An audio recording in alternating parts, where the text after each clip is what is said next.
ایک اور بال جو ہے فری ہٹ کے طور پر کرانی پڑتی ہے، اور یہ بلے باز کی آگے سے ٹیکنالوجی ہے، اس کی اپنی صلاحیت ہے کہ وہ کس طریقے سے اس بال کو کھیلتا ہے۔ عمومی طور پر فری ہٹ کے اوپر بڑے زوردار قسم کے چھکے لگتے ہیں، لہٰذا عمران خان صاحب اگر یہ کہتے ہیں کہ انہوں نے کوئی ان سوئنگ یارکر کر کے کسی کو پھنسا دیا ہے تو میرا خیال ہے کہ یہ بالکل ان کی سیاست کے عین مطابق ہے۔ یہ ایک بلف ہے جو انہوں نے کھیلا ہے، اور یہ بلف اب خود ان کے قابو میں نہیں آ رہا۔ البتہ اگر ان کی اس گفتگو کے اندر کی جانے والی دیگر باتوں پر غور کیا جائے تو وہاں پر اس بات کا امکان نظر آ رہا ہے، اس بات کی کچھ شواہد نظر آ رہے ہیں کہ عمران خان صاحب شاید کچھ بہت ہی زیادہ خوش گمانی یا بدگمانی یا کسی غلط فہمی کے اندر مبتلا ہے، اس سے باہر نکلنے کے لیے تیار نہیں ہے، کیونکہ اگر وہ فائنل کال دینے کا اعلان کرتے ہیں تو سوال یہ ہے کہ موجودہ حالات جہاں پر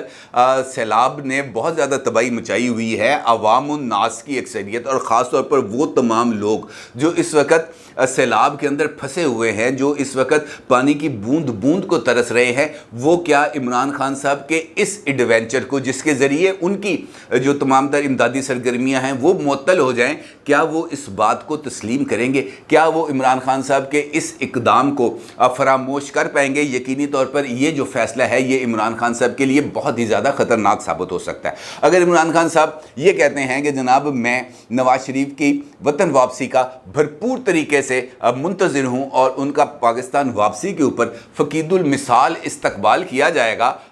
جو بات انہوں نے کی، تو اس کا مطلب یہ ہے میری نظر میں کہ وہ یہ سمجھتے ہیں کہ اگر نواز شریف صاحب وطن واپس آ جائیں تو ان کے بیانیے کو یا ان کی پولیٹیکل موومنٹ کو ایک اور آکسیجن مل جائے گی، ایک ایندھن مل جائے گا، اور وہ ایندھن اس بنیاد پہ ملے گا کہ دیکھیں میں تو پہلے ہی یہ کہتا تھا کہ مجھے اقتدار سے ہٹایا ہی اس لیے گیا ہے کہ نواز شریف کو این آر او مل جائے اور ان کے خلاف مقدمات ختم ہو جائیں۔ دیکھیں اب نواز شریف بھی واپس آ گیا ہے اور ان کے خلاف کسی قسم کے مقدمے کے اندر کوئی پیش رفت نہیں ہو رہی، لہٰذا اب میرا جانا اس بات کی دلیل ہے کہ انہوں نے آنا تھا، لہٰذا میرا جانا ضروری تھا، اور میرے جانے سے ہی ان کی واپسی جڑی ہوئی تھی، کیونکہ میرے ہوتے ہوئے وہ پاکستان کے اندر قدم نہیں رکھ سکتے تھے، کیونکہ یہاں پر ہی میں نے ان کا اتنا جینا حرام کیا ہوا تھا کہ ان کے لیے جانا ہی ایک آپشن رہ گیا تھا۔ لہٰذا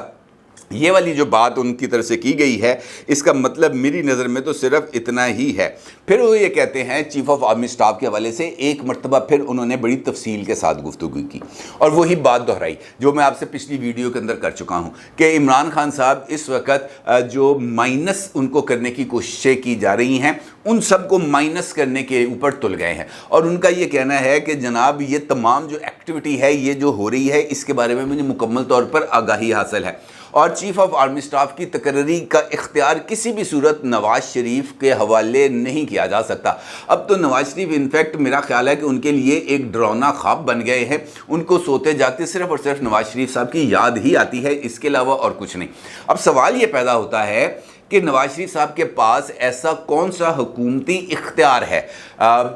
واضح طور پر جس کے تحت وہ چیف آف آرمی سٹاف کی تقرری کریں گے، یا آصف علی زرداری صاحب کے پاس کون سا ایسا اختیار ہے جس کے ذریعے وہ چیف آف آرمی سٹاف کی تقرری کریں گے۔ آئینی طور پر اگر ہم دیکھیں تو یہ اختیار نہ نواز شریف کے پاس ہے نہ آصف علی زرداری کے پاس ہے۔ یہ اختیار اگر موجود ہے تو وہ اختیار ہے وزیر اعظم شہباز شریف کے پاس، اور وہ اپنی ثوابدید کے اوپر کسی بھی شخص کو chief of army staff appoint کر سکتے ہیں۔ ہاں اگر یہ بات کہی جائے، عمران خان صاحب اگر اپنے اس جملے کو تھوڑا سا فائن ٹیون کر لیں اور اس کے اندر یہ کہہ دیں کہ شہباز شریف کو منع کیا جائے، اس کو روکا جائے کہ وہ چیف آف آرمی سٹاف کی اپوائنٹمنٹ کے لیے نہ نواز شریف سے بات کرے نہ آصف علی زرداری سے بات کرے، تو شاید ان کی بات کے اندر وزن آ جائے کہ جناب ان لوگوں کا چونکہ اسٹیٹ کے معاملات سے اس وقت خاص طور پر اہم ترین تقرریوں کے حوالے سے کوئی لینا دینا نہیں ہے، تو بات ذرا تھوڑی سی مختلف ہو جائے گی۔ لیکن چونکہ عمران خان صاحب ہیں وہ ہر ایک چیز کو سیاسی مفادات کے لیے ہی استعمال کرتے ہیں،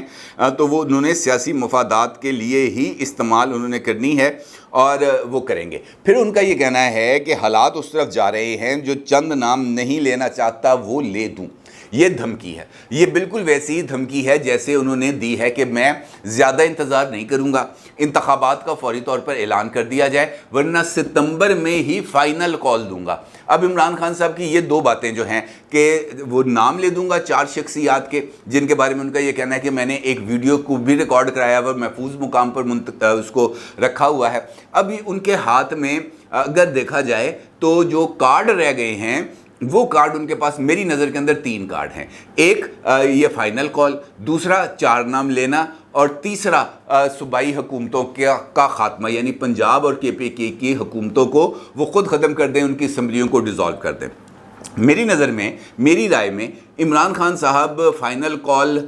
کا بھی جو ہے وہ اگر کوشش بھی کریں گے تو شاید وہ فائنل کال جو ہے وہ اس طریقے سے ایگزیکیوٹ نہ ہو سکے، کیونکہ جس وقت تمام تر ادارے جن کے خلاف عمران خان صاحب اس وقت باتیں کر رہے ہیں جب ان کے ساتھ موجود تھے، سیم پیج پر تھے، جب ان کو ہر طرح کی سہولت فراہم کی جا رہی تھی، جب لندن میں طاہر القادری صاحب کے ساتھ عمران خان صاحب کی ملاقات کے اندر اس وقت کے DGI بنفس نفیس موجود تھے، ڈی چوک تک پہنچانے کے اندر ہر طرح کی سپورٹ ان کو فراہم کی گئی، وہاں پر بیٹھنے سے لے کر کھانے پینے تک، کمبل تک، ہر ایک چیز عمران خان صاحب کو پرووائڈ کی گئی۔ اس وقت بھی عمران خان صاحب تمام تر ریاستی اداروں کا ساتھ ہونے کے باوجود نواز شریف صاحب کی حکومت کو گھر نہیں بھیج سکے تھے، تو اس وقت بھی وہ اگر 10 کروڑ لوگ بھی باہر نکال کے لے آئیں تب بھی وہ موجودہ حکومت کو گھر نہیں بھیج سکیں گے، یہ میرا دعویٰ ہے۔ کیونکہ سیاست کے اندر اگر ہم دیکھیں تو یہ روایت کا پڑ جانا کہ جناب طاقت کے زور کے اوپر کسی بھی منتخب حکومت کو گھر بھیجا جا سکتا ہے، یا کوئی بھی ایسی حکومت جس کے پاس ایوان میں اکثریت ہو، تو یہ ایک ایسی ریت ڈلنا، ایک ایسا رواج پڑنا ہوگا جس کے بعد پھر آپ اس طرز عمل کے آگے کسی بھی جگہ پر رکاوٹیں نہیں ڈال سکتے۔ جمہوری جدوجہد حق ہے، دھرنے دینا حق ہے، جلوس نکالنا حق ہے، جلسے کرنا حق ہے، یہ رائٹ ہے، لیکن اس کے ذریعے آپ دباؤ تو بڑھا سکتے ہیں لیکن کسی کو کان سے پکڑ کر اقتدار سے باہر نہیں نکال سکتے۔ لہٰذا عمران خان صاحب کا یہ والا کارڈ اسی حد تک محدود رہے گا، اس سے آگے نہیں جا سکتا، اور اسی لیے اس عمل سے پہلے پنجاب کی جو حکومت ہے وہ عمران خان صاحب کے پاس نہیں رہے گی، یہ بات کم از کم واضح ہے۔